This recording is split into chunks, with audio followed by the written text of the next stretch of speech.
সময় এসে দাঁড়িয়েছি যেখানে আমরা স্বপ্ন দেখছি নতুন বাংলাদেশের, কিন্তু আফসোসের সাথে বলতে হয় সেখানে আমার ভাই বোনদের শরীর থেকে এভাবে নির্মমভাবে রক্ত ঝরছে, যেটি আমরা কখনোই প্রত্যাশা করিনি। আমরা যে বাংলাদেশের স্বপ্ন দেখছি সেখানে এই ধরনের ঘটনা যে ঘটবে এটি আমাদের জন্য যেমন লজ্জাজনক এবং অপ্রত্যাশিত। আমরা কোনোভাবেই চাই না এই ধরনের ঘটনা পুনরাবৃত্তি ঘটুক, এই জন্য আমরা এখানে দাঁড়িয়েছি, আমরা এটিকে রুখে দেব। এই ধরনের ঘটনা আমাদের বাংলায় যেন না ঘটে, এর জন্য যা যা করতে হয় আমরা করব। আমার সোনার বাংলায় আর যেন কখনো রক্ত না ঝরে, আমরা তার জন্য যা যা করতে হয় তা করব। এই যে আজকে আমরা যে ঘটনাটি দেখলাম এটি কিন্তু সেই পুরনো ফ্যাসিবাদী স্টাইলকে মনে করিয়ে দেয়, যেখানে তাদের কথার বাইরে গেলে বা তাদের বাইরে গিয়ে কিছু বললে যেভাবে হামলাটি তারা করতে, সেই একই হামলা আমরা আজও দেখতে পাই। এই হামলা সেই পুরনো আমলকে মনে করিয়ে দেয়।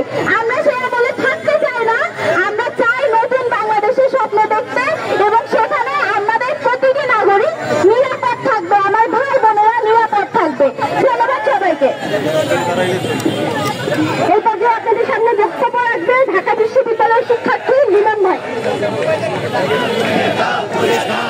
সংগ্রামী ভাই ও বোনেরা, আমাদের জন্য আগাম বার্তা দেয় তারা ক্ষমতায় আসলে বাংলাদেশে যারা সরকারের সমালোচনা করবে, যারা ক্ষমতার বিরুদ্ধে দাঁড়াবে, তাদেরকে কিভাবে সাহায্য করা হবে পেশি শক্তির জন্য।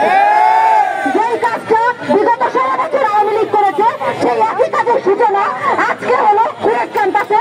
আমরা রাজু ভাস্কর্যের পাদদেশে দাঁড়িয়ে এটা ঘোষণা করতে চাই, এই বাংলাদেশ 16 বছরে আওয়ামী লীগের যে প্রতিবাদী কাঠামোর বাংলাদেশ না, এই বাংলাদেশকে আমরা প্রতিবাদ মুক্ত করেছি। যারা পেশি শক্তির জোর দেখিয়ে আবার ওই বাংলাদেশে প্রতিবাদ কায়েম করতে চাইবে, সবাইকে এই বাংলাদেশ থেকে বিনাশ করা হবে।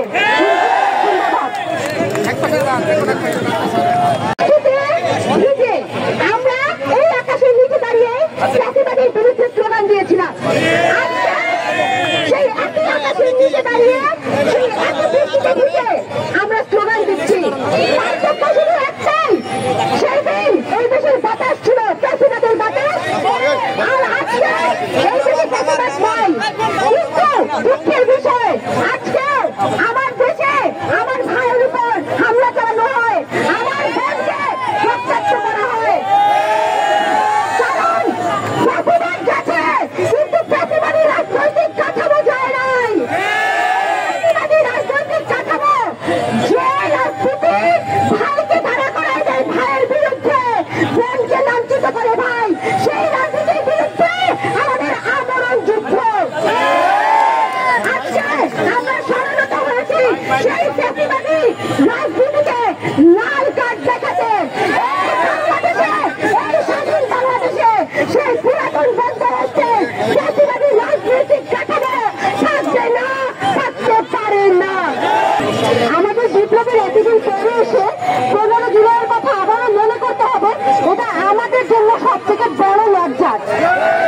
আপনারা জানেন 15 জুলাই ওই রাজু ভাস্কর্য থেকে শুরু করে ঢাকা বিশ্ববিদ্যালয়ের প্রতিটি কোণায় যেভাবে ছাত্রলীগের সন্ত্রাসীরা সাধারণ শিক্ষার্থীদের উপর পেশি শক্তির জোর দেখিয়ে হামলা চালিয়েছিল, সেই একই ঘটনার পুনরাবৃত্তি ঘটেছে আজকে কুয়েট ক্যাম্পাসে।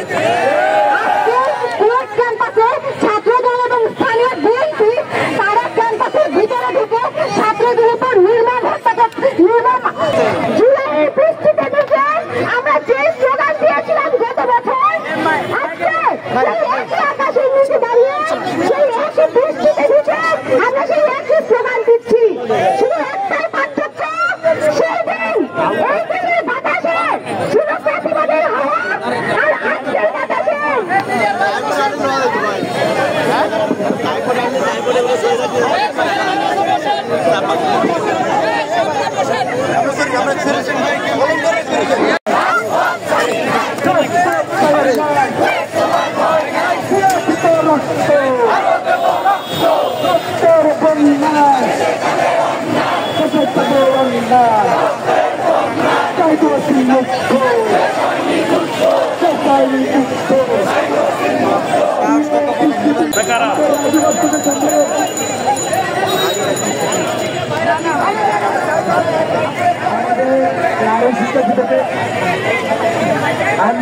আদিবাসী জনগোষ্ঠীকে দেওয়া হবে এবং পরবর্তীতে আমাদের আজকের যে বিক্ষোভ কর্মসূচি এবং পরবর্তী কর্মসূচি ঘোষণা করা হবে।